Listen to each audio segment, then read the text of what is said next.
Hello, everyone. My name is Kaylin Carter, and today I'll be presenting an analysis of leadership and motivation on TankU Productions.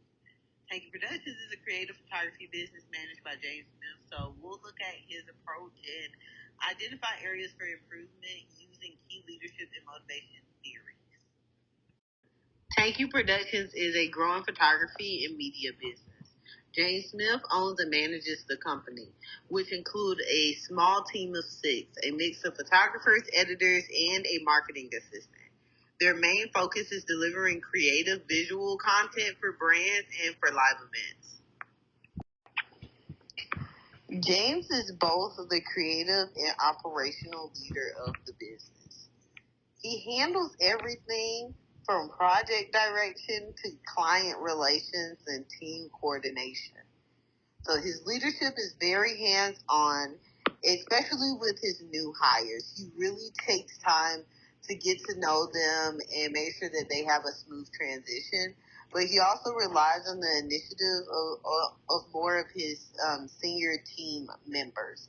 And just for their direction, and he leans on them for like just taking their ideas into account when making decisions for the company. The main challenges James faces is a dip in motivation during the slower seasons. So beyond like graduation and concert festival season, he finds that his team lacks motivation to find other projects or to continue to strive for the best when things are a little bit slower. So he also keeps a group chat going to encourage collaboration. However, he hasn't implemented clear goal setting or regular performance evaluation, which limits long term motivation.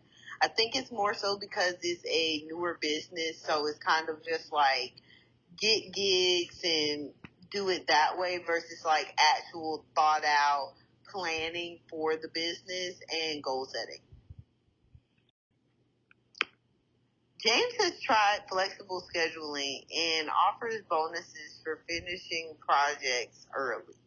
He also keeps a group chat going to encourage collaboration. However, he hasn't implemented clear goal setting or regular performance evaluations just yet, which limits long term motivation with his employees.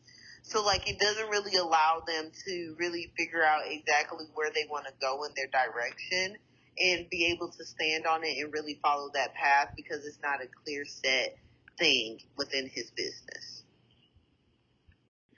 Expectancy theory diagnosis. So the expectancy theory helps explain the issue a little bit, and that's why I really chose to focus on this one when it came to his business.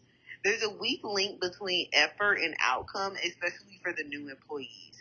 So they aren't sure if their efforts are being noticed or lead to rewards.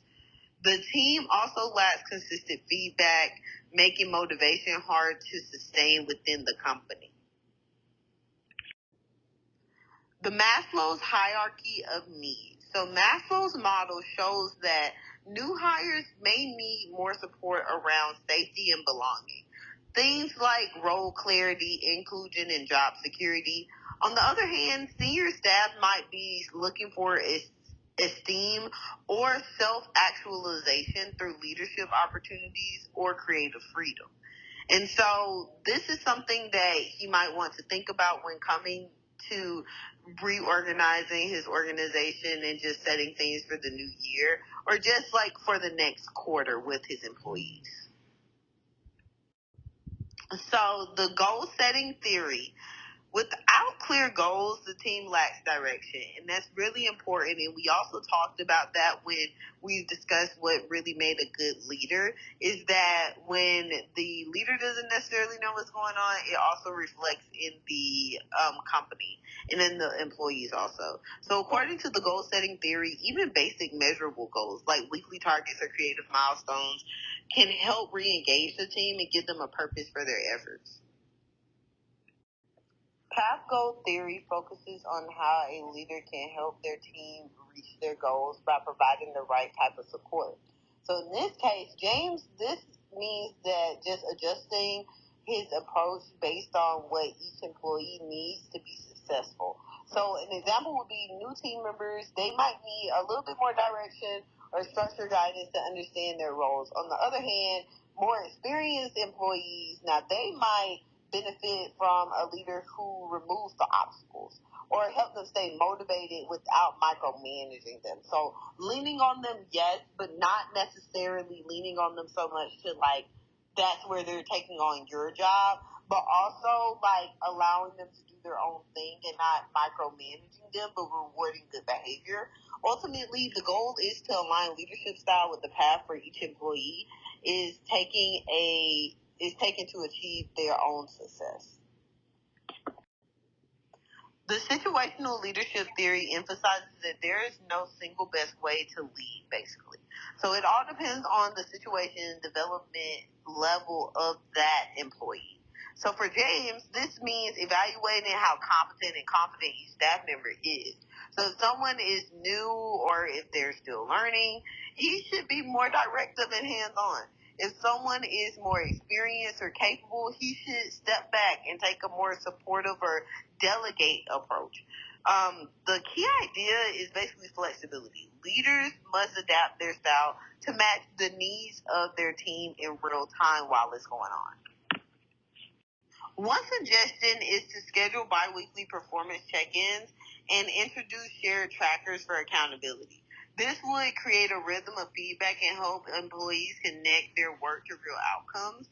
A lot of companies use like time trackers, and that helps you see what everybody's doing without having to micromanage them, but it also allows you to hold them accountable and be able to give that feedback and see where you need to do better.